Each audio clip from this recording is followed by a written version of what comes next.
গ্রামে এখনো পাওয়া যায় সেই জোনাকি পোকাগুলা মিটমিট করে জ্বলে, যেগুলা রাতের বেলা তাদের সৌন্দর্য ফুটে ওঠে। তাই আপনারা যারা শহরে থাকেন, গ্রামে গেলে কিছু গ্রামের প্রাকৃতিক দৃশ্য দেখে আসবেন, মনটা অনেক ভালো লাগবে।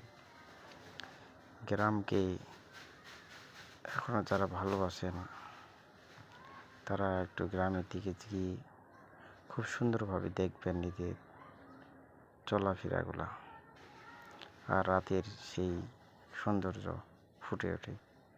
তারা এখনো খাবার সংগ্রহ করতেছে দিনের বেলা।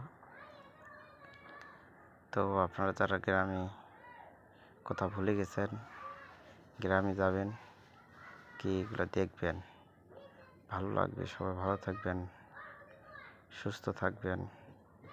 আল্লাহ হাফেজ।